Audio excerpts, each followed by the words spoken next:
Hello दोस्तों, आओ करें तैयारी में आप लोगों का स्वागत है।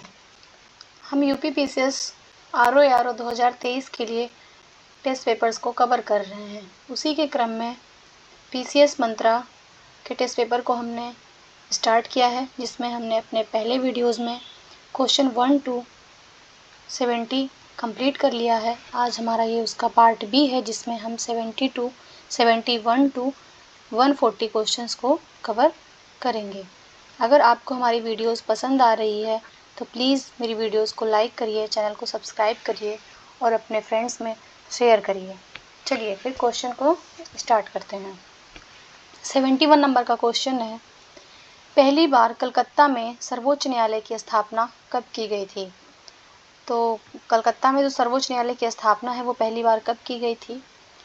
तो ये जो सर्वोच्च न्यायालय की स्थापना है ये 1774 में की गई थी। बी नंबर करेक्ट है। ये 1773 के रेगुलेटिंग एक्ट के तहत इसकी स्थापना की गई थी, जिसमें क्या था 1+3 यानी एक जो थे वो मुख्य न्यायाधीश थे और 3 जो थे वो अन्य न्यायाधीश थे। जो मुख्य न्यायाधीश थे उनका नाम एलिजा एम्पे था। और ये जो सर्वोच्च न्यायालय था इसके निर्णय के विरुद्ध प्रीवी काउंसिल में जाया जा सकता था, जो लंदन में थी। चलिए नेक्स्ट क्वेश्चन देखते हैं। किस चार्टर एक्ट के तहत एक विधि आयोग का गठन किया गया? तो कौन से चार्टर एक्ट के तहत एक विधि आयोग का गठन किया गया था? इसका जो सही आंसर है वो हो जाएगा सी, 1833 का चार्टर एक्ट। 1833 का चार्टर एक्ट था, इसके तहत एक विधि आयोग का गठन किया गया था, जिसमें जो गवर्नर जनरल की काउंसिल थी उसमें एक 4th मेंबर के रूप में मैकाले, जो ये विधि आयोग के सदस्य थे, मैकाले की नियुक्ति की गई थी। और 1833 के चार्टर एक्ट के से ही जो ब्रिटिश ईस्ट इंडिया कंपनी का चीन और चाय के साथ व्यापार का एकाधिकार था उसे भी समाप्त कर दिया गया था। तो ये भी आप ध्यान रखिएगा। चलिए नेक्स्ट क्वेश्चन को देखते हैं। पृथक निर्वाचक मंडल के बारे में किसने कहा कि हम नाग के दांत बो रहे हैं और इसका फल भीषण होगा? तो जो ये स्टेटमेंट है ये लॉर्ड मिंटो का स्टेटमेंट है। लॉर्ड मिंटो ने मार्ले को पत्र लिखते समय इस स्टेटमेंट का प्रयोग किया था। ये जो पृथक निर्वाचक मंडल है ये भारत में आया था 1909 के मार्ले मिंटो एक्ट से। इसने मुसलमानों के लिए निर्वाचन के लिए पृथक निर्वाचन के लिए सीटें रिजर्व थीं। चलिए नेक्स्ट क्वेश्चन देखते हैं। किस अधिनियम द्वारा भारत में सर्वप्रथम संघात्मक सरकार की स्थापना की गई थी?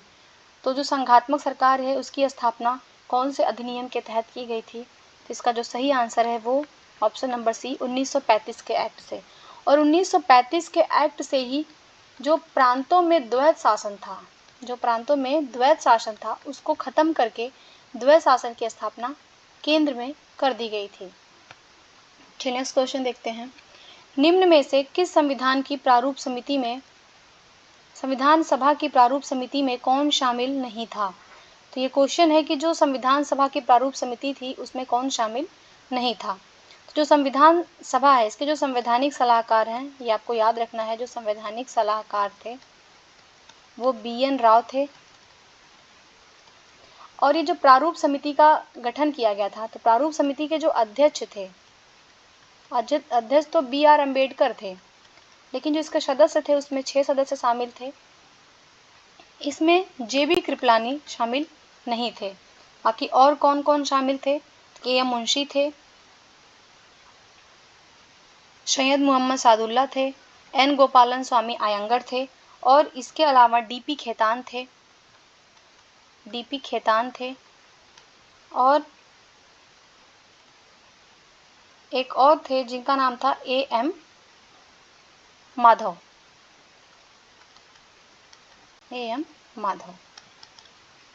चलिए नेक्स्ट क्वेश्चन देखते हैं।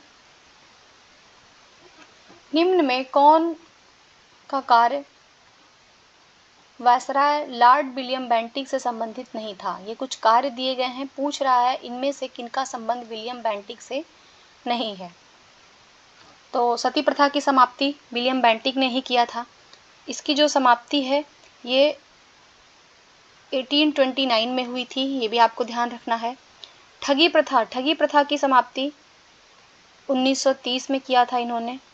और नरबली प्रथा, इस नरबली प्रथा का भी अंत विलियम बेंटिक ने किया था। लेकिन व्यपगत का सिद्धांत, इसका जो प्रारंभ है ये बेंटिक ने ना करके ये डलहौजी ने किया था। ये डलहौजी का सिद्धांत था। चलिए नेक्स्ट क्वेश्चन देखते हैं। साइमन कमीशन का भारत आगमन किस वायसराय के काल में हुआ था? तो जो साइमन कमीशन है ये भारत में जब आया तो उस समय भारत में कौन से वायसराय का शासनकाल था? तो उस समय Lord Irwin, option number B correct है, उस समय लॉर्ड इरविन का शासन था। साइमन कमीशन आया कब था? तो ये 1928 में भारत आया था। और इसका मेन काम क्या था साइमन कमीशन का? तो साइमन कमीशन की जो नियुक्ति हुई थी ये 1919 के भारत शासन अधिनियम की व्यवहारिकता की जांच करने के लिए किया गया था। तो ये 1919 का जो भारत शासन एक्ट था ये कितना व्यवहारिक है इसकी जांच करने के लिए साइमन कमीशन की नियुक्ति की गई थी। साइमन कमीशन में क्या था? साइमन कमीशन में एक भी भारतीय नहीं था, एक भी भारतीय नहीं था, इसलिए इसका बहुत ज़्यादा विरोध किया गया। और इसी के विरोध के में ही क्या होता है, लाला लाजपत राय की अंग्रेज जो हैं वो, जो पुलिस है वो लाठियों से इतना ज़्यादा इनको पीटते हैं कि उनकी मृत्यु हो जाती है, लाला लाजपत राय को।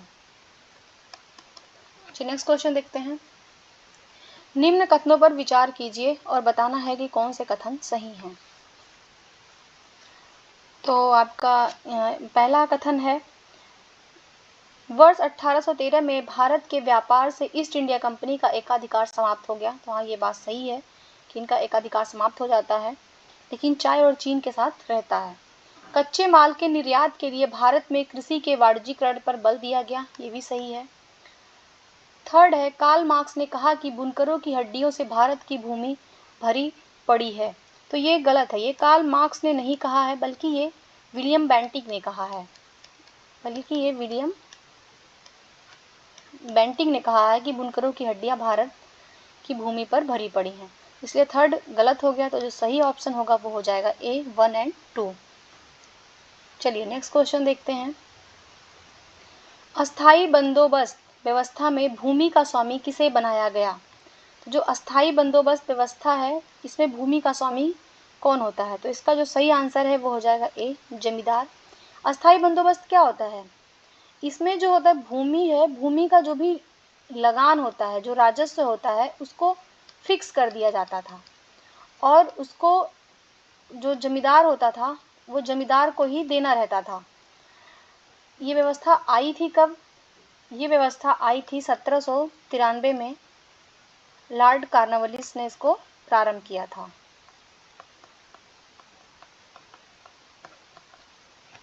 चलिए नेक्स्ट क्वेश्चन देखते हैं। रैयतवाड़ी व्यवस्था का जन्मदाता किसे माना जाता है? रैयतवाड़ी का जन्मदाता किसे माना जाता है? तो रैयतवाड़ी व्यवस्था का जन्मदाता टॉमस मुनरो और कैप्टन दोनों को माना जाता है, इसलिए सही ऑप्शन सी हो जाएगा। इसमें होता क्या था कि जो रैयतवाड़ी व्यवस्था थी इसमें जो लगान देना रहता था वो किसान ही देता था, अर्थात जो किसान था वो भूमि का मालिक किसान ही होता था। चलिए नेक्स्ट क्वेश्चन देखते हैं। तीन कठिया प्रथा के अंतर्गत किसानों को जमीन के कितने भाग पर नील की खेती करना अनिवार्य था? जो तीन कठिया प्रथा है, ये तीन कठिया प्रथा के ही खिलाफ गांधी जी ने चंपारण आंदोलन का प्रारंभ किया था 1917 में बिहार से। इसमें क्या होता था कि अपनी जो भी खेती होती थी उसके 3/20 भाग पर नील की खेती करना अनिवार्य होता था। चलिए नेक्स्ट क्वेश्चन देखते हैं। Poverty and un British rule in India नामक पुस्तक के लेखक कौन थे? ये जो पुस्तक है दादा भाई नौरोजी की पुस्तक है। इसी पुस्तक में ही उन्होंने धन निष्कासन के सिद्धांत को बताया है, धन निष्कासन सिद्धांत को बताया है। तो और रमेश चंद्र की जो पुस्तक है इसका नाम है इकोनॉमिक हिस्ट्री ऑफ इंडिया। इसका नाम है इकोनॉमिक हिस्ट्री ऑफ इंडिया। चलिए नेक्स्ट क्वेश्चन देखते हैं। 1857 की क्रांति के कारणों में कौन सा शामिल था? जो 1857 की क्रांति हुई थी उसके कारणों में कौन सा शामिल था, इसके आधार पर आपको सही विकल्प बताना है। तो डलहौजी की व्यक्तिगत नीति ये शामिल था। वेलेजली की सहायक संधि ये भी शामिल था, परंतु ब्लैक होल ट्रेजेडी ये शामिल नहीं था। ब्लैक होल ट्रेजेडी जो है वो प्लासी से पहले, जो प्लासी का आपका युद्ध हुआ था, तो ये प्लासी के युद्ध से पहले ब्लैक होल ट्रेजेडी हुआ था, तो ये इसमें शामिल नहीं था। बाकी 1 और 2 इस तरीके से ऑप्शन नंबर ए करेक्ट हो जाएगा, 1 और 2। नेक्स्ट क्वेश्चन देखते हैं। 1857 की क्रांति का लखनऊ में नेतृत्व किसने किया था? तो जो 1857 की क्रांति हुई थी इसका लखनऊ में नेतृत्व बेगम हजरत महल ने किया था। ऑप्शन नंबर सी करेक्ट हो जाएगा। नाना साहब ने कानपुर में किया था और वीर कुंवर सिंह ने बिहार में किया था और खान बहादुर खान ने बरेली में किया था। ये आपको ध्यान रखना है। नेक्स्ट क्वेश्चन देखते हैं। 1857 की क्रांति को निम्नलिखित में से किसने हिंदू मुस्लिम षड्यंत्र की संज्ञा दी? तो जो 1857 की क्रांति हुई थी इसको हिंदू मुस्लिम षड्यंत्र की जो संज्ञा है वो कहा था आउटरम एवं ट्रेलर ने इनको षड्यंत्र की संज्ञा दी थी। टी.आर. होम्स ने कहा कि यह सभ्यता एवं बर्बरता के बीच का संघर्ष है। ये सभ्यता एवं बर्बरता, ये बर्बरता के बीच का संघर्ष है।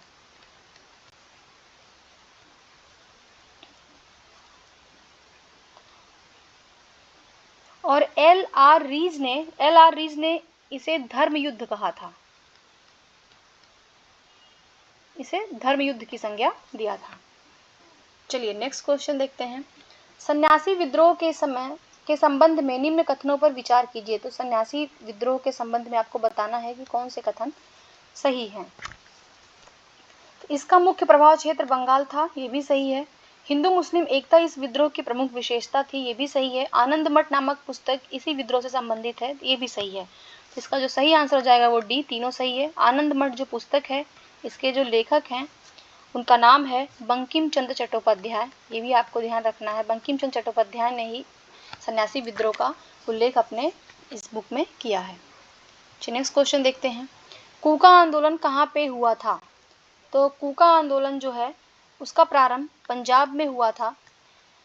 इसके जो नेता थे कूका आंदोलन के वो भगत जवाहर मल और राम सिंह कूका थे। राम सिंह कूका थे, इन्होंने इसका नेतृत्व किया था।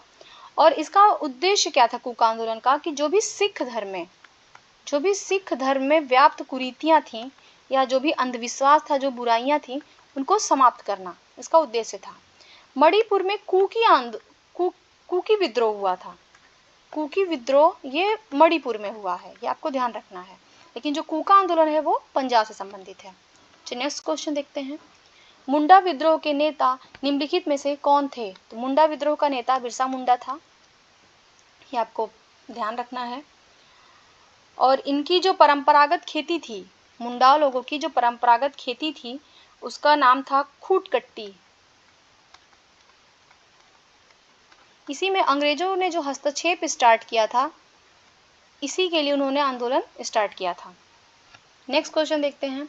निम्नलिखित कथनों पर विचार कीजिए और सही कथन का चयन करना है। तो पूछ रहा है उत्तंड मार्तंड भारत में हिंदी का पहला समाचार पत्र था। तो ये भारत का पहला हिंदी समाचार पत्र था, ये सही है। इस पत्र का प्रकाशन जुगल किशोर ने किया था, ये भी सही है। इसका प्रकाशन नागपुर से होता था, ये गलत है। इसका प्रकाशन नागपुर से न होकर के ये कोलकाता से होता था। तो थर्ड ऑप्शन आपका गलत हो जाएगा, तो सही हो जाएगा 1 और 2। तो option number A is the correct option. चलिए नेक्स्ट क्वेश्चन देखते हैं। द वर्नाक्यूलर प्रेस एक्ट निम्न में से किस गवर्नर जनरल के द्वारा लाया गया था? ये जो एक्ट है ये लॉर्ड लिटन के द्वारा लाया गया था। ये आता कब है एक्ट? तो ये 1878 में आता है। इसमें होता क्या है वर्नाक्यूलर प्रेस एक्ट में? जो भी भारत के स्थानीय भाषा थे, जो भी स्थानीय भाषा थे, इन भाषाओं में जो छपने वाले समाचार पत्र थे, इन समाचार पत्रों को बैन कर दिया गया था, ये नहीं छप सकते हैं। इस एक्ट को ख़त्म कौन करता है? तो इसको 1882 में रिपन समाप्त करता है। और चार्ल्स मेटकाफ को भारत में समाचार पत्रों का मुक्तिदाता कहा जाता है। समाचार पत्रों का मुक्तिदाता चार्ल्स मेटकाफ को कहा जाता है, ये भी आप ध्यान रखिएगा। इसका जो सही आंसर है वो हो जाएगा बी, लॉर्ड लिटन। चलिए नेक्स्ट क्वेश्चन देखते हैं। फोर्ट विलियम कॉलेज की स्थापना किस नेता के द्वारा की गई थी? तो जो फोर्ट विलियम कॉलेज है, इसकी स्थापना कौन से नेता ने किया था? तो ये लॉर्ड वेलेस्ली ने किया था। ये 1800 में स्थापना होती है फोर्ट विलियम कॉलेज की। इसका उद्देश्य था कि जो असैनिक अधिकारी हैं उनको यहाँ पे शिक्षा दी जाएगी। नेक्स्ट क्वेश्चन देखते हैं। निम्न में से कौन सा प्रावधान चर्चित वुड डिस्पैच में शामिल नहीं था? कौन सा ऐसा प्रावधान था जो वुड डिस्पैच में शामिल नहीं था? तो वुड डिस्पैच में महिला शिक्षा की बात की जाती है। शिक्षक अंग्रेजी माध्यम भी चुना जाता है, ये भी सही है। अखिल भारतीय स्तर पर शिक्षा की नियामक पद्धति का प्रयोग किया जाता है, ये भी सही है। इलाहाबाद, पटना, बनारस में विश्वविद्यालय की स्थापना की जाती है, ये गलत है। इसलिए सही ऑप्शन हो जाएगा डी, क्योंकि इलाहाबाद, पटना, बनारस न होकर के बल्कि वुड डिस्पैच में जो लंदन विश्वविद्यालय था, लंदन विश्वविद्यालय की तर्ज पे कलकत्ता, बम्बई और मद्रास, इन 3 जगहों पे विश्वविद्यालय खोलने की बात की जाती है, ना कि इलाहाबाद, पटना और बनारस। तो आप ये ध्यान रखिएगा। नेक्स्ट क्वेश्चन देखते हैं। बंगाल विभाजन के विरोध में किस दिन को शोक दिवस के रूप में मनाया गया था? तो शोक दिवस के रूप में 16 अक्टूबर 1905 को शोक दिवस के रूप में मनाया गया था। बंगाल विभाजन जब हुआ था, इसको प्रारंभ किसने किया था? मतलब बंगाल विभाजन किसने किया था? तो ये 1905 में कर्जन ने किया था। और इसके विरोध में जुलाई 1905 में क्या होता है कि इसकी घोषणा होती है। और इस घोषणा के विरोध में 7 अगस्त 1905 को कलकत्ता के टाउन हॉल से एक आंदोलन प्रारंभ करने की घोषणा होती है, जिसे स्वदेशी आंदोलन कहा जाता है। और 6 अक्टूबर 1905 है, इसको जो है रक्षाबंधन दिवस, क्योंकि ये प्रभावी होने का दिन था, तो इसको रक्षाबंधन दिवस के रूप में मनाया जाता है। और शोक दिवस के रूप में 16 अक्टूबर को मनाया जाता है। तो जो सही आंसर है वो हो जाएगा आपका बी, इसको ध्यान रखिएगा। चलिए नेक्स्ट क्वेश्चन देखते हैं। कांग्रेस के लिए समर्थन प्राप्त करने के उद्देश्य से जुलाई 1889 में लंदन में किसकी अध्यक्षता में ब्रिटिश कमेटी ऑफ इंडिया की स्थापना की गई थी? तो ब्रिटिश कमेटी ऑफ इंडिया की जो स्थापना है लंदन में, ये विलियम डिग्बी के नेतृत्व में की गई थी। और ये जो कमेटी ऑफ इंडिया था, ब्रिटिश कमेटी ऑफ इंडिया, इसने इंडिया नामक पत्र को प्रारंभ किया था, जिसमें क्या होता था कि जो भारतीय मामले होते थे उनसे अंग्रेजों को अवगत कराया जाता था इस पत्र के माध्यम से। चलिए नेक्स्ट क्वेश्चन देखते हैं। निम्नलिखित में से किसने 1888 में संयुक्त भारतीय राजभक्त सभा का निर्माण किया था? तो ये 1888 में संयुक्त भारतीय राजभक्त सभा का निर्माण किसने किया था? तो सर सैयद अहमद खान ने किया था। सर सैयद अहमद खान ने जो इस सभा का निर्माण किया था, इसका उद्देश्य ही था कि कांग्रेस का जो भी प्रचार हो रहा था, तो कांग्रेस का जो भी प्रसार था, उसको निष्फल बनाना, उससे लोगों को दूर करना, इसका उद्देश्य था। चलिए नेक्स्ट क्वेश्चन देखते हैं। निम्नलिखित में से कौन एक सही सुमेलित नहीं है? तो यहाँ पे कांग्रेस के अधिवेशन दिए गए हैं और उसके अध्यक्ष दिए गए हैं, पूछ रहा है कौन सुमेलित नहीं है। तो सरोजनी नायडू ने कानपुर में 1925 में कांग्रेस की अध्यक्षता की। बेलगांव 1924 में मोतीलाल नेहरू, यही गलत है। बेलगांव की जो अध्यक्षता है वो गांधी जी ने किया था, ना कि मोतीलाल नेहरू ने किया था। तो B is the correct option हो जाएगा। बाकी कराची 1931 वल्लभ भाई पटेल ने किया है। हरिपुरा 1938 का सुभाष चंद्र बोस ने किया था। चलिए नेक्स्ट क्वेश्चन देखते हैं। निम्नलिखित में से कौन एक नेता गर्मपंथी नहीं था? तो गोपाल कृष्ण गोखले ये गर्मपंथी नेता नहीं थे, बल्कि एक नरमपंथी नेता थे, ये आपको ध्यान रखना है। चलिए नेक्स्ट क्वेश्चन देखते हैं। निम्नलिखित में से किसे भारतीय अशांति के जनक के रूप में जाना जाता है? तो जो भारतीय अशांति के जनक हैं वो बाल गंगाधर तिलक को माना जाता है। और ये कहा किसने था? तो ये कहा था, उनका नाम है सर वैलेंटाइन शिरोल। इनका नाम है सर वैलेंटाइन। ये आपको ध्यान रखना है कि ये संज्ञा इनको सर वैलेंटाइन शिरोल ने दिया था। चलिए नेक्स्ट क्वेश्चन देखते हैं। 1908 के अलीपुर षड्यंत्र मामले में सरकारी गवाह बन गए थे। तो जो 1908 का जो अलीपुर षड्यंत्र मामला था उसमें सरकारी गवाह नरेंद्र गोसाई बने थे। ये आपको ध्यान रखना है, इसका ऑप्शन ए करेक्ट होगा। लेकिन कन्हैया लाल दत्त और सत्येंद्र बोस, इन दोनों लोगों ने मिल करके गोसाई लाल की जेल में ही गोली मारकर हत्या कर देते हैं। और ये जो अलीपुर षड्यंत्र केस था, आप इसके बारे में थोड़ा जान लीजिए। इसमें क्या होता है कि अरविंद घोष और बारिंद्र घोष, अरविंद घोष और बारिंद्र घोष, इन दोनों के सहित 39 लोगों को इसमें अवैध हथियार रखने के अपराध में इनको गिरफ्तार किया जाता है, जिसमें 17 लोगों को सजा सुनाई जाती है। 17 लोगों को सजा सुनाई जाती है, जिसमें जो सरकारी गवाह है वो नरेंद्र गोसाई बनते हैं। तो आपको ये थोड़ा ध्यान रखना है। चलिए नेक्स्ट क्वेश्चन देखते हैं। राम प्रसाद बिस्मिल, अशफाक उल्लाह, रोशन लाल और राजेंद्र लाहिड़ी को किस केस में फांसी की सजा सुनाई गई थी? तो इन्हें जो फांसी की सजा है वो काकोरी कांड में सुनाई गई थी। ये काकोरी कांड का नाम जो है वो अभी चेंज हो गया है, इसको काकोरी ट्रेन एक्शन इसका नाम कर दिया गया है। और ये घटना कब हुई थी?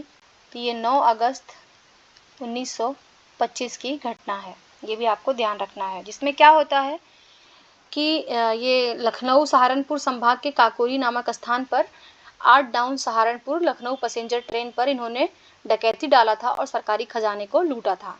उसी के अपराध में ये लोग पकड़े गए थे। चलिए नेक्स्ट क्वेश्चन देखते हैं। पूना की प्लेग कमेटी के अध्यक्ष रैंड और लेफ्टिनेंट आर्यस्ट की हत्या किसने किया था? तो जो प्लेग कमेटी के अध्यक्ष थे, इनकी हत्या किसने किया था? तो ये ऑप्शन नंबर इसका बी करेक्ट है। चापेकर बंधुओं ने इनकी हत्या कर दी थी। चापेकर बंधुओं ने कब किया था? तो 1897 में इनकी हत्या किया था। चापेकर बंधु दामोदर हरि चापेकर और बालकृष्ण हरि चापेकर। चलिए नेक्स्ट क्वेश्चन देखते हैं। निम्नलिखित में से कौन मुजफ्फरपुर के किंग्सफोर्ड बम कांड में शामिल था? तो इस कांड में शामिल कौन था? खुदीराम बोस इस कांड में शामिल थे। ये होता कब है? ये 1908 की घटना है, मुजफ्फरपुर किंग्सफोर्ड बम कांड। इसमें क्या होता है कि खुदीराम बोस और प्रफुल्ल चाकी, ये 2 लोग थे। खुदीराम बोस थे और प्रफुल्ल चाकी। इन लोगों ने क्या किया? किंग्सफोर्ड की गाड़ी पे बम फेंका। लेकिन उसमें क्या होता है, किंग्सफोर्ड तो बच निकलता है, परंतु कैनेडी की पत्नी और उसकी पुत्री, जो ये 2 महिलाएं थीं, वो बेचारी इसमें मारी जाती हैं। पत्नी और पुत्री जो भी थी कैनेडी की, ये मारी जाती हैं। इसी के बाद इन्हें गिरफ्तार कर लिया जाता है। प्रफुल्ल चाकी तो अपना तुरंत वहीं पे उन्होंने आत्महत्या कर लिया, लेकिन खुदीराम बोस को गिरफ्तार करके और फांसी की सजा सुनाई गई।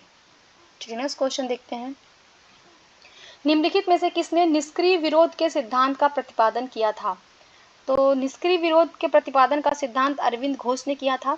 इनकी पुस्तक है वंदे मातरम। इसी में ही उन्होंने इस सिद्धांत की बात की है। चलिए नेक्स्ट क्वेश्चन देखते हैं। केशव बलिराम हेडगेवार ने कब राष्ट्रीय स्वयं सेवक संघ की स्थापना की थी? तो इन्होंने स्थापना 27 सितंबर 1925 को किया था। और जो इसका हेड क्वार्टर था, इनका हेड क्वार्टर नागपुर में था, महाराष्ट्र के नागपुर में था। चलिए नेक्स्ट क्वेश्चन देखते हैं। निम्नलिखित में से कौन हिंदुस्तान रिपब्लिकन एसोसिएशन का सदस्य नहीं था? हिंदुस्तान रिपब्लिकन एसोसिएशन का सदस्य नहीं था। तो शिव वर्मा, जो ये शिव वर्मा है, ऑप्शन नंबर डी, ये इसके सदस्य नहीं थे, बल्कि ये हिंदुस्तान सोशलिस्ट रिपब्लिकन एसोसिएशन के सदस्य थे। चलिए नेक्स्ट क्वेश्चन देखते हैं। निम्नलिखित में से कौन सा युग्म सही सुमेलित नहीं है? तो कौन सा युग्म है जो सही सुमेलित नहीं है? तो दिल्ली षड्यंत्र केस, जो दिल्ली षड्यंत्र केस है उससे अमीरचंद संबंधित हैं। काकोरी षड्यंत्र केस अभी पीछे हमने देखा, इससे अशफाक उल्लाह संबंधित थे। लाहौर षड्यंत्र केस जतिन दास संबंधित थे। नासिक षड्यंत्र केस रास बिहारी बोस, नहीं, इससे रास बिहारी बोस जो थे ये दिल्ली षड्यंत्र केस से संबंधित थे, ना कि ये नासिक षड्यंत्र केस से। तो इसका जो सही ऑप्शन हो जाएगा वो हो जाएगा डी। चलिए नेक्स्ट क्वेश्चन देखते हैं। भगत सिंह, सुखदेव और राजगुरु को किस केस में फांसी की सजा सुनाई गई थी? कौन से केस में इन्हें फांसी की सजा सुनाई गई थी? तो इसका जो है सही ऑप्शन हो जाएगा बी, लाहौर षड्यंत्र केस में। लाहौर षड्यंत्र केस कब होता है? तो ये 1930 में होता है, जिसमें इन्हें फांसी की सजा सुनाई जाती है। और ये फांसी कब होती है? तो ये 23 मार्च 1931 को होती है। बट इसमें क्या होता है कि जो बटुकेश्वर दत्त थे, बटुकेश्वर दत्त को, जो बटुकेश्वर दत्त थे, इनको फांसी की सजा न देकर के इन्हें काला पानी की सजा होती है और इनको अंडमान निकोबार के सेंट्रल जेल में भेज दिया जाता है। चलिए नेक्स्ट क्वेश्चन देखते हैं। निम्नलिखित में से किसने लंदन में इंडियन होम रूल सोसाइटी को प्रारंभ किया था? तो लंदन में होम रूल सोसाइटी पूछ रहा, लंदन में इंडियन होम रूल सोसाइटी की स्थापना किसने किया था? तो वो किया था श्याम जी कृष्ण वर्मा ने किया था। और ये स्थापना कब हुई थी? तो ये 1905 में हुआ था। और इसी संस्था के द्वारा the Indian sociologist, the Indian sociologist नामक पत्र का प्रकाशन किया गया था। तो ये भी आपको ध्यान रखना है। चलिए नेक्स्ट क्वेश्चन देखते हैं। सही उत्तर का चयन करना है। यहाँ पे कुछ केस दिए गए हैं जिनको कालक्रम के अनुसार लगाना है। तो मेरठ षड्यंत्र केस, मेरठ षड्यंत्र केस 1929 में हुआ था, ये ध्यान रखना है। हिंदुस्तान सोशलिस्ट रिपब्लिकन एसोसिएशन का जो गठन है ये 1928 में होता है। और कांग्रेस सोशलिस्ट पार्टी का जो गठन है ये 1934 में होता है। और कानपुर षड्यंत्र केस ये 1924 में होता है। तो सबसे पहले चार होता है, फिर 2 1928, फिर 1, तो option number C is the correct answer. चलिए नेक्स्ट क्वेश्चन देखते हैं। बंगाल के राष्ट्रवादी मुसलमानों ने कब अहरार आंदोलन प्रारंभ किया था? तो जी अहरार आंदोलन, इसका प्रारंभ बंगाल में हुआ था और ये राष्ट्रवादी मुसलमान थे, अर्थात कि जो ब्रिटिश थी, ब्रिटिश की जो चाटुकारिता थी उसका ये विरोध करते थे। तो ये कब प्रारंभ हुआ था? तो ये हुआ था 1906 में। चलिए नेक्स्ट क्वेश्चन देखते हैं। एका आंदोलन के संबंध में कौन सा कथन सही है? एका आंदोलन के बारे में आपको बताना है कि कौन से सही है। तो 1921-22 में बंगाल के किसानों ने एका आंदोलन चलाया, नहीं, ये गलत है। बंगाल में नहीं बल्कि इसका प्रारंभ जो हुआ था वो अवध के किसानों ने किया था, ये आपको ध्यान रखना है। एक नेता आंदोलन के प्रमुख ने इस आंदोलन के प्रमुख नेता मदारी पासी और सहरेब थे। तो ये आपका सही है, इसके जो नेता थे वो यही थे। तो फर्स्ट आपका गलत हो जाएगा, तो सही ऑप्शन हो जाएगा बी, ऑप्शन नंबर 2 केवल करेक्ट है। चलिए नेक्स्ट क्वेश्चन देखते हैं। डिफेंस ऑफ इंडिया एक्ट 1915 के संबंध में कथनों पर विचार करना है, बताना है कौन से कथन सही हैं। इस अधिनियम का मुख्य उद्देश्य प्रथम विश्व युद्ध के दौरान और उसके बाद भारतीय स्वतंत्रता आंदोलन के राष्ट्रवादी और क्रांतिकारी गतिविधियों को रोकने का था। बिल्कुल सही बात है। इस अधिनियम ने स्थानीय सरकार को परीक्षणों के लिए 3 आयुक्तों को नियुक्त करने की शक्तियां दी, जो उच्च न्यायालय के न्यायाधीशों के पद से नीचे हो सकते थे। ये भी सही है। इस तरीके से इसका सही आंसर सी हो जाएगा। 1 और 2 दोनों करेक्ट हैं। नेक्स्ट क्वेश्चन देखते हैं। निम्नलिखित घटनाओं को उनकी घटना के काल क्रमानुसार व्यवस्थित करके सही आंसर को चूज करना है। तो इसमें बताना है कि कौन सा कालक्रम में लगा हुआ है। तो अलीपुर षड्यंत्र केस, अलीपुर षड्यंत्र केस आपको जो अलीपुर षड्यंत्र केस हुआ था ये 1908 का है, अभी हमने इसको पीछे भी देखा। और चटगांव जो शास्त्रागार में छापा पड़ा था ये 18 अप्रैल 1930 का है। काकोरी ट्रेन डकैती में हमने पीछे देखा 25 अगस्त 1925 का है। और डलहौजी स्क्वायर बम कांड ये जो है ये 25 अगस्त 1930 का है। और दिल्ली लाहौर षड्यंत्र केस ये 1912 का है। तो जो सबसे पहले हुआ था वो अलीपुर षड्यंत्र केस हुआ था, फिर आपका दिल्ली षड्यंत्र केस 1912, उसके बाद से आपका थर्ड नंबर काकोरी ट्रेन डकैती होता है 1925 में, फिर सेकंड नंबर शास्त्रागार चटगांव में शास्त्रागार छापा पड़ता है, उसके बाद फोर्थ नंबर डलहौजी स्क्वायर बम कांड होता है। तो इस प्रकार जो इसका करेक्ट आंसर है वो सी हो जाएगा। चलिए नेक्स्ट क्वेश्चन देखते हैं। नीचे दिए गए कूट का उपयोग करके निम्नलिखित घटनाओं को उनके काल क्रम में व्यवस्थित करिए। तो काल क्रम में व्यवस्थित करना है। सबसे पहले देखिए चंपारण सत्याग्रह कब हुआ था, तो ये 1917 में हुआ था। इसके बाद से क्या होता है, चंपारण सत्याग्रह के बाद अहमदाबाद मिल मजदूरों का हड़ताल होता है 1918 में, और इसके बाद होता है आपका खेड़ा सत्याग्रह 1918 में। रॉलेट एक्ट 1919 में आता है। तो जिसका सही क्रम है वो हो जाएगा 4 के बाद से 3, फिर 1 2। Option number B is the correct option. चलिए नेक्स्ट क्वेश्चन देखते हैं।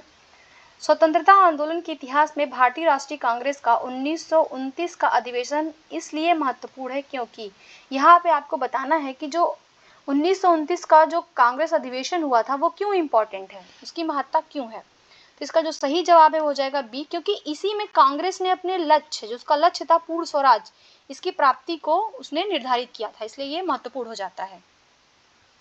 चलिए नेक्स्ट क्वेश्चन देखते हैं। 116 नंबर क्वेश्चन, इल्बर्ट विधेयक विवाद ने किस मुद्दे को बढ़ावा दिया था। जो इल्बर्ट विधेयक विवाद हुआ था इसने कौन से मुद्दे को बढ़ावा दिया था, तो भारतीय और यूरोपीय लोगों के मध्य नस्ली भेदभाव, भारतीय सीमाओं पर विशेषकर उत्तर पश्चिम सीमा पर सुरक्षा में चूक ये नहीं है, सरकार द्वारा भारतीय मीडिया घरानों का दमन करना और उनका राष्ट्रीयकरण करना यह भी नहीं है। तो इसका जो सही ऑप्शन है वो हो जाएगा सिर्फ एक कथन एक ही सही है। इसमें क्या था इल्बर्ट विधेयक में कि ये न्यायाधीशों से संबंधित था कि जो भारतीय न्यायाधीश हैं उनको भी यूरोपियों के लिए सुनवाई करने का अधिकार दिया जाए, लेकिन इसका ब्रिटिश लोगों ने इतना विरोध किया कि इसको वापस लेना पड़ा। इसका जो सही आंसर है वो हो जाएगा ए, केवल एक सही है। चलिए नेक्स्ट क्वेश्चन देखते हैं।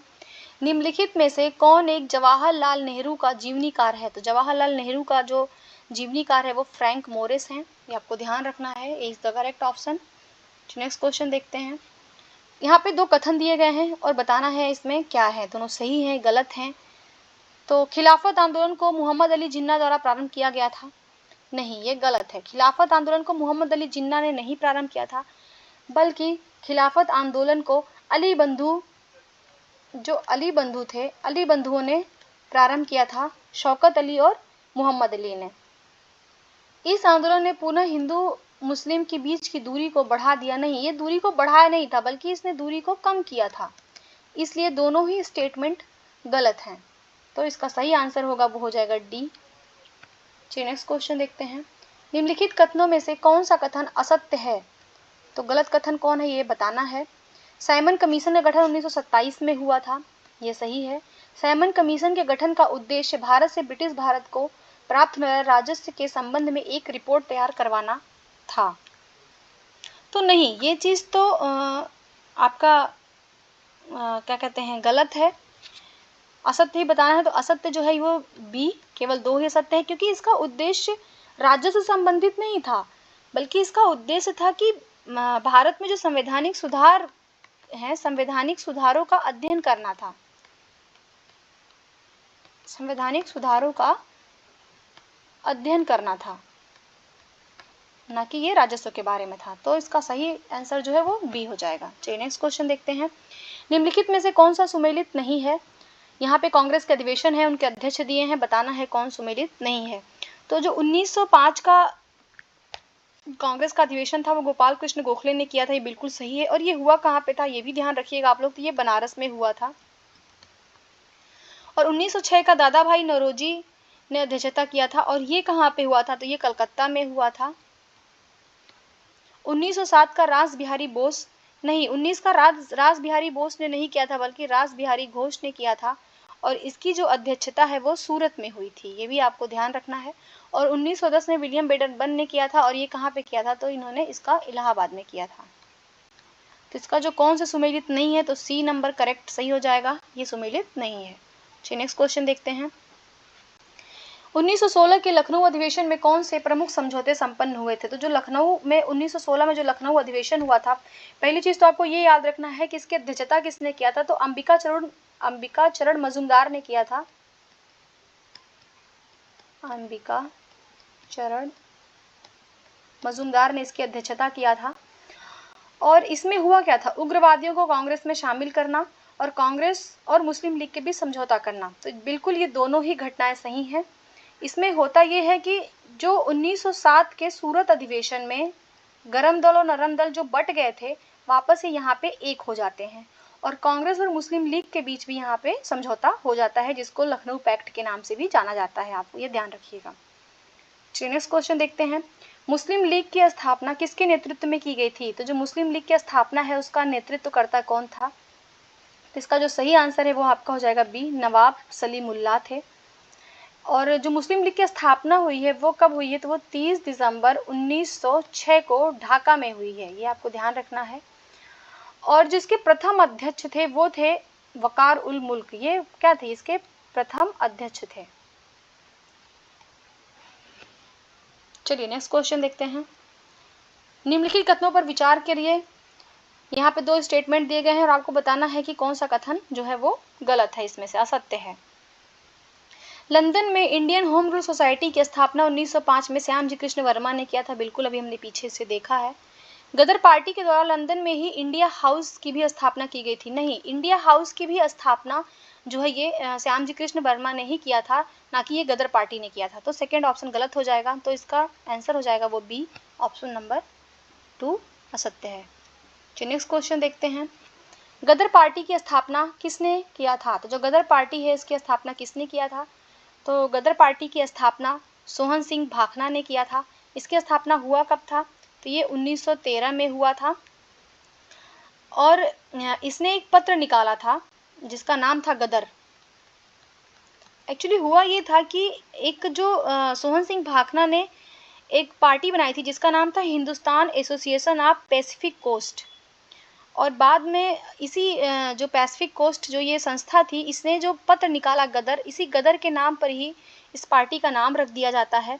और ये जो पत्र था ये कई भाषाओं में छपता था, जैसे अंग्रेजी, उर्दू, मराठी और पंजाबी में। और ये जो इसकी स्थापना हुआ था सैन फ्रांसिस्को में। आपको ये भी याद रखना है कि ये सैन फ्रांसिस्को में इसकी स्थापना हुआ था। और यहाँ पे इसकी गतिविधियों को संचालित करने के लिए एक युगांतर आश्रम की स्थापना किया गया था। युगांतर आश्रम की स्थापना की गई थी।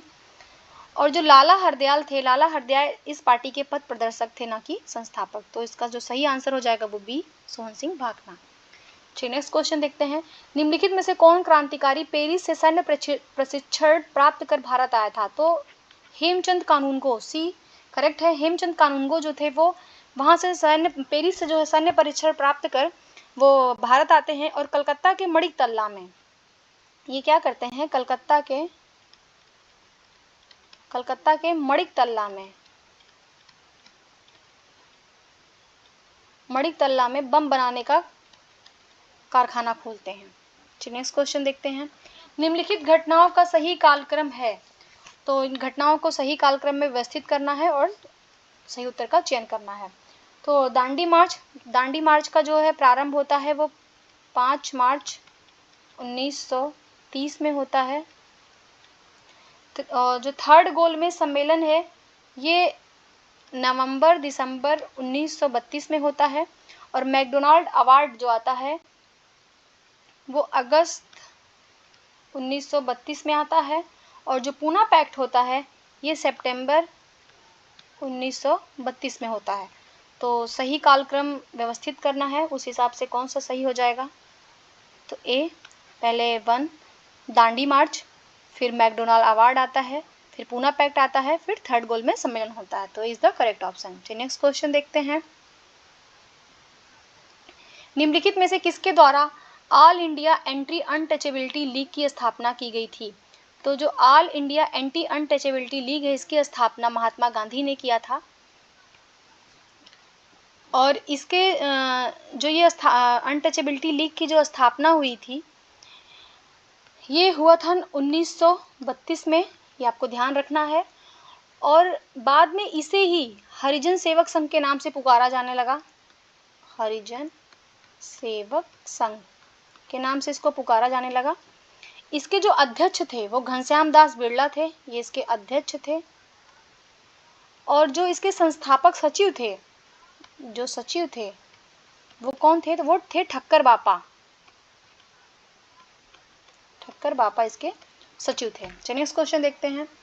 1937 चुनाव में निम्नलिखित में से किस प्रांत में कांग्रेस की सरकार नहीं बनी थी? जो 1937 में चुनाव हुए थे तो सरकार कहाँ पे कांग्रेस जो है वो सरकार नहीं बना पाई अपनी। तो इसका सही जो होगा वो होगा 3-4, मतलब कि डी, पंजाब और बंगाल में जो है वो कांग्रेस सरकार अपना नहीं बना पाती है।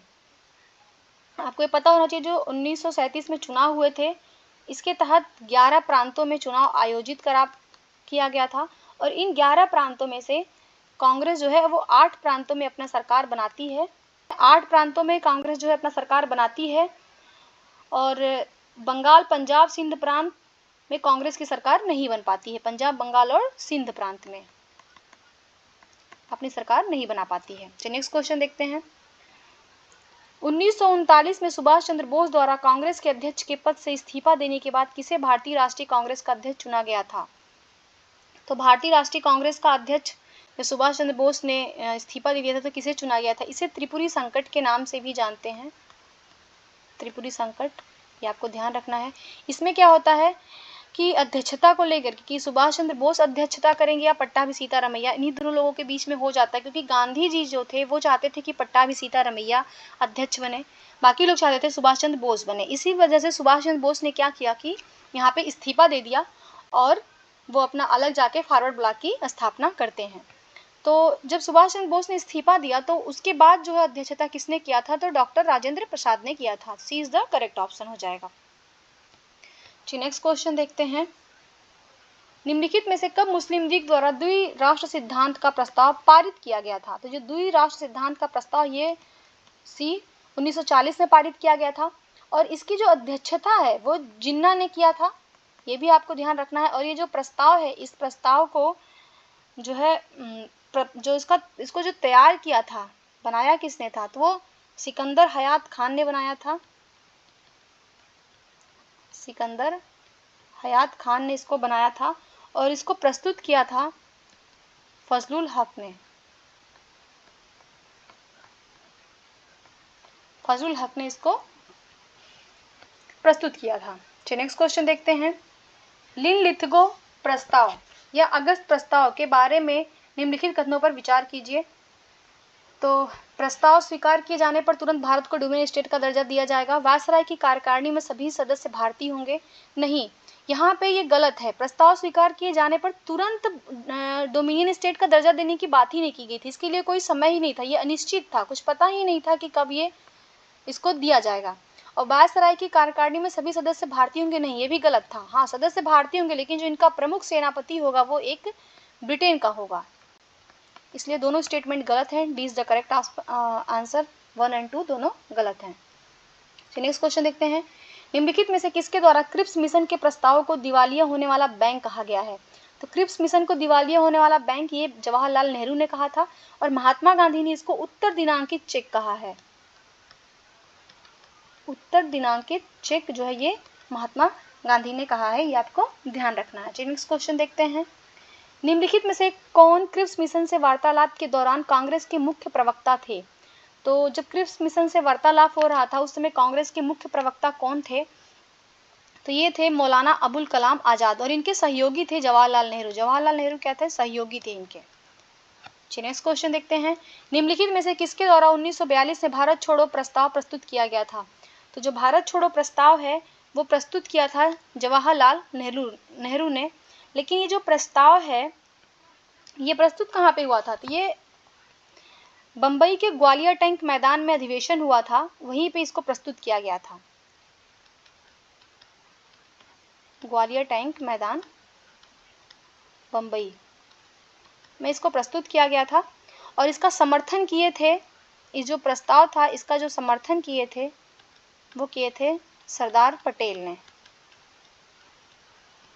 चलिए नेक्स्ट क्वेश्चन देखते हैं। भारत छोड़ो आंदोलन के दौरान गठित समानांतर सरकार के विषय में निम्नलिखित में से कौन सुमेलित नहीं है। जब भारत छोड़ो आंदोलन आया था 1942 का, उस समय पूछ रहा है कि कई जगह पे समानांतर सरकार गठित की गई थी, तो पूछ रहा है कि ये जो सरकार बनी थी जगह का नाम है और कौन उनके नेता थे। तो बलिया में चित्तू पांडे के नेतृत्व में थी, ये सही है। सतारा में बीवाई चौहान के नेतृत्व में थी, ये भी सही है। तामलुक में मातंगिनी हजारा, नहीं, तामलुक में जो था, ये तामलुक कहाँ पे है, तो ये बिहार में है, सॉरी बंगाल के मिदनापुर में है, ये ध्यान रखिएगा आप लोग। और यहाँ पे सतीश सावंत के नेतृत्व में सरकार का गठन किया गया था। तो कौन सुमिलित नहीं है, तो सी, केवल 3। चलिए नेक्स्ट क्वेश्चन देखते हैं। निम्नलिखित का सही कालक्रम है। तो यहाँ पे कुछ दिए गए हैं जिसमें आपको बताना है कि वो उनका कालक्रम करके और उनको लगाना है। CR फार्मूला, तो CR फार्मूला कब आता है, तो ये जुलाई 1944 में आता है। लियाकत अली देसाई पैक्ट ये अप्रैल 1945 का है। और वेवेल योजना ये जून 1945 का है। तो इस हिसाब से जो इसका सही आंसर है वो 1 हो जाएगा, 1 2 3। चलिए नेक्स्ट क्वेश्चन देखते हैं। 1945 में हुए शिमला समझौते सम्मेलन में निम्नलिखित में से किसने भाग नहीं लिया था। जो शिमला सम्मेलन 1945 में जो शिमला सम्मेलन हुआ था उसमें किसने भाग नहीं लिया था, तो हिंदू महासभा ने भाग नहीं लिया था, क्योंकि हिंदू महासभा को वायसराय की अनुमति नहीं थी। इसको अनुमति नहीं था किसकी, वायसराय की, कि ये भाग लें। इसका सही ऑप्शन सी हो जाएगा। चलिए नेक्स्ट क्वेश्चन देखते हैं। कैबिनेट मिशन के प्रस्ताव के विषय में निम्नलिखित कथनों पर विचार कीजिए। तो कैबिनेट मिशन जो प्रस्ताव था इसमें क्या है, पाकिस्तान की मांग को नकार दिया गया, सही है। भारत में संघीय शासन की स्थापना की बात की गई, ये भी सही है। संविधान सभा के गठन के बात की गई, ये भी सही है। तो इसके तीनों स्टेटमेंट सही हैं, तो ऑप्शन हो जाएगा D, 1 2 and 3 is the correct option. चलिए नेक्स्ट क्वेश्चन देखते हैं। भारत के आज़ादी के समय निम्नलिखित में से कौन भारतीय राष्ट्रीय कांग्रेस के अध्यक्ष थे। जब भारत आज़ाद हुआ 1947 में, उस समय कांग्रेस के अध्यक्ष कौन थे, ये पूछ रहा है। तो इसका जो सही आंसर हो जाएगा वो हो जाएगा बी, आचार्य JB कृपलानी जो है उस समय अध्यक्ष थे। मौलाना अबुल कलाम आजाद ये सर्वाधिक समय तक अध्यक्ष रहने वाले व्यक्ति हैं, ये भी आपको ध्यान रखना है। लास्ट क्वेश्चन है इस टेस्ट पेपर का। निम्नलिखित में से कौन सा रेजिमेंट आजाद हिंद फौज के अंतर्गत गठित नहीं किया गया था। तो जो आजाद हिंद फौज के अंतर्गत जो रेजिमेंट का गठन हुआ था इसमें से कौन नहीं था, तो C is the correct option. Patel regiment नाम का कोई ऐसा रेजिमेंट नहीं था, और गांधी रेजिमेंट था, नेहरू रेजिमेंट था, आज़ाद रेजिमेंट था। इसके अलावा एक महिला रेजिमेंट भी था जिसका नाम था रानी झांसी का रेजिमेंट, रानी झांसी रेजिमेंट। इसी तरह से ये हमारा 140 क्वेश्चन आज कंप्लीट होता है और ये टेस्ट पेपर भी कंप्लीट होता है, फर्स्ट टेस्ट। अगर आपको मेरी वीडियोस पसंद आ रही हैं तो प्लीज़ मेरे चैनल को सब्सक्राइब करिए, मेरी वीडियोस को लाइक करिए और अपने फ्रेंड्स के साथ शेयर करिए। देखने के लिए बहुत बहुत धन्यवाद।